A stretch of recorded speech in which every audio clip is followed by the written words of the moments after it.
अस्सलामुअलैकुम दोस्तों। गुजारिश है कि इस कहानी को मुकम्मल देखें। ये ना सिर्फ दिल को लगने वाली है बल्कि बहुत दिलचस्प भी है। बराहे मेहरबानी हमारे चैनल को सब्सक्राइब भी कर दें ताकि आप नई कहानियां भी वक्त पर देख सकें। ये सर्दियों की एक धुंधली शाम थी। कराची की सड़कों पर मामूल का शोर था, लेकिन मेरे दिल में एक अजीब सी खामोशी और उदासी बसी हुई थी। मेरा नाम माहम है और मैं एक नामवर कार शोरूम में बतौर सेल्स एग्जीक्यूटिव काम करती हूँ। मेरी उम्र उस वक्त 28 साल थी और मैं अपनी जिंदगी के एक बहुत मुश्किल दौर से गुजर रही थी। मेरे शौहर, जिनका नाम वलीद था, एक बहुत ही ईमानदार और काबिल बैंक ऑफिसर थे, लेकिन कुछ दफ्तरी साजिशों और हालात की सितम ज़रीफ़ी ने उन्हें न सिर्फ नौकरी से हाथ धोने पर मजबूर कर दिया था, बल्कि वो शदीद ज़हनी दबाव का शिकार होकर बीमार भी हो गए थे।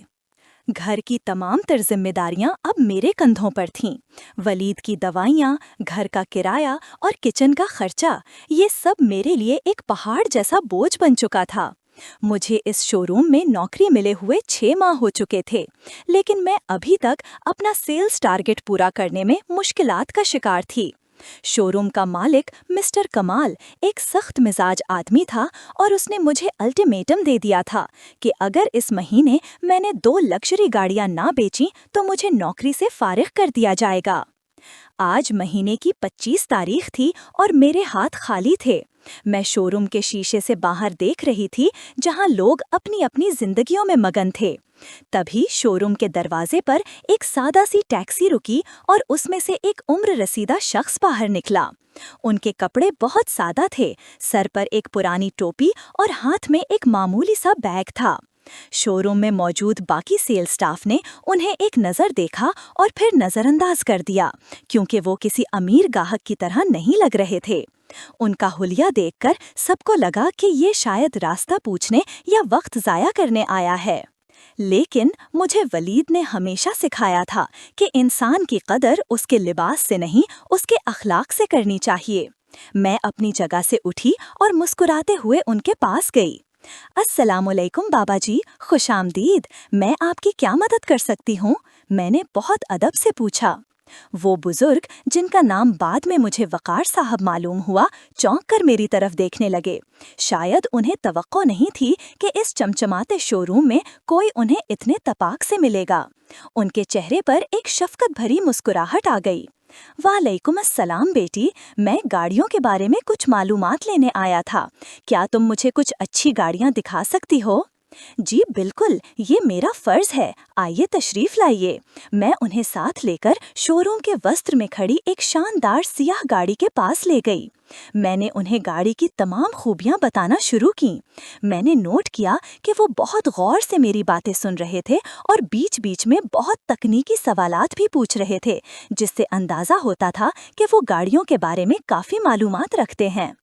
तकरीबन आधा घंटा गुजर गया। मेरे साथी वर्कर्स दूर खड़े मुझे देखकर हंस रहे थे और इशारों में कह रहे थे कि मैं अपना वक्त बर्बाद कर रही हूँ, लेकिन मुझे परवाह नहीं थी। मुझे इन बुजुर्ग से बात करके एक अजीब सा सुकून मिल रहा था, जैसे वो मेरे अपने वालिद हों। गाड़ी देखने के बाद वकार साहब ने कहा, बेटी, मुझे तुम्हारा समझाने का अंदाज बहुत पसंद आया। क्या हम इस गाड़ी की टेस्ट ड्राइव ले सकते हैं? मैं देखना चाहता हूँ कि ये सड़क पर कैसी चलती है।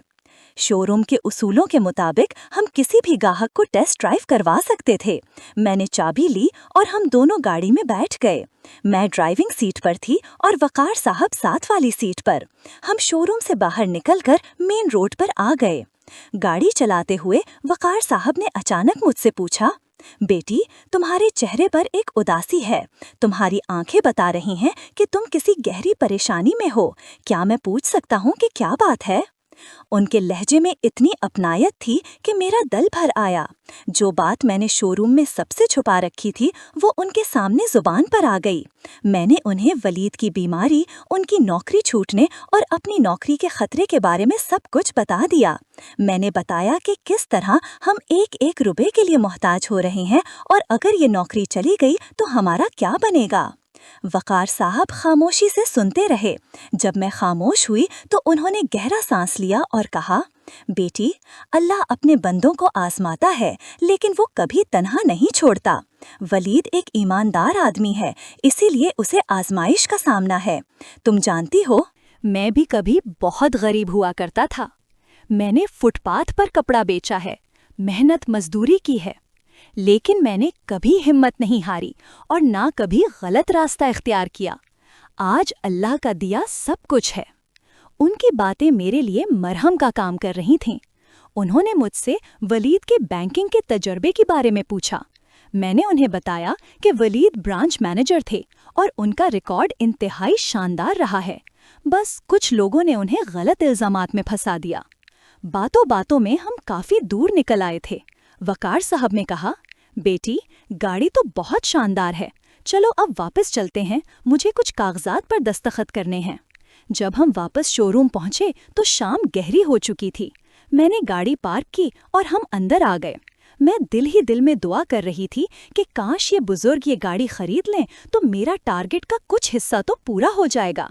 वकार साहब एक सोफे पर बैठ गए और अपने पुराने बैग से चेकबुक निकाली। उन्होंने मुझसे पूछा, इस गाड़ी की कुल कीमत कितनी है? मैंने उन्हें कीमत बताई। उन्होंने मुस्कुराते हुए चेक लिखना शुरू किया। फिर उन्होंने जो कहा उसने मुझे हैरत के समंदर में डाल दिया। बेटी, मुझे ये गाड़ी पसंद आई है, लेकिन मुझे ऐसी सिर्फ एक गाड़ी नहीं चाहिए।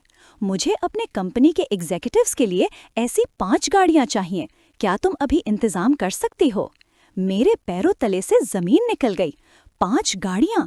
ये ना सिर्फ मेरा टारगेट पूरा करती थी, बल्कि मुझे पूरे साल का बोनस भी दिला सकती थी। मेरे हाथ कांपने लगे। जी बिल्कुल सर, अभी हो जाएगा। पूरे शोरूम में सन्नाटा छा गया। वो लोग जो वकार साहब का मजाक उड़ा रहे थे, अब हैरत और हसद से देख रहे थे।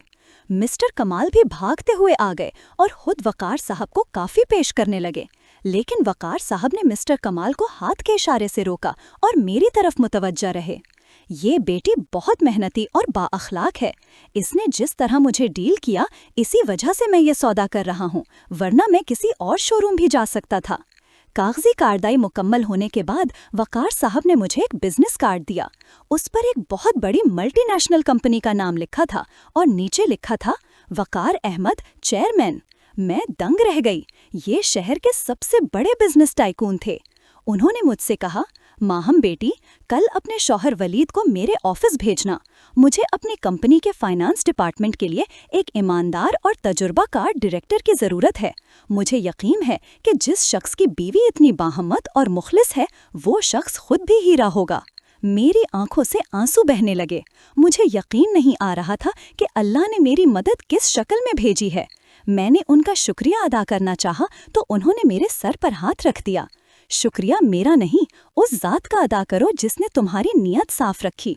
याद रखना बेटी, मुश्किल वक्त में इंसान का किरदार ही उसकी असल दौलत होता है। तुमने मायूसी के बावजूद अपनी ड्यूटी ईमानदारी से की, किसी को धोखा नहीं दिया और यही तुम्हारी जीत है।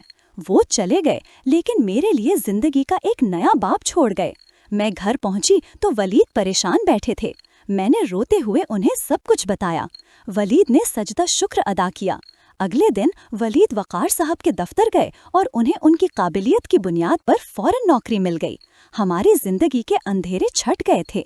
इस वाक़ये ने मुझे सिखाया कि ज़ाहिरी हालात चाहे कितने ही ख़राब क्यों ना हो, अगर इंसान का ज़मीर साफ हो और वो मेहनत पर यकीन रखता हो तो मदद कहीं ना कहीं से आ ही जाती है।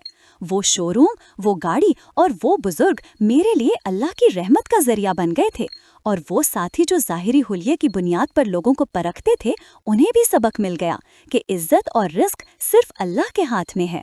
आज हमें खुशहाल जिंदगी गुजार रहे हैं। मैंने वो नौकरी छोड़ दी और अब मैं अपने बच्चों की तरबियत पर तवज्जो देती हूँ, लेकिन वकार साहब आज भी हमारे लिए एक फरिश्ते की तरह हैं। ये कहानी सिर्फ मेरी नहीं, ये हर उस इंसान की कहानी है जो हलाल रिस्क और सच्चाई के राह पर चलता है। मुश्किलात आती हैं, आजमाइशें होती हैं, लेकिन जीत हमेशा सच की होती है।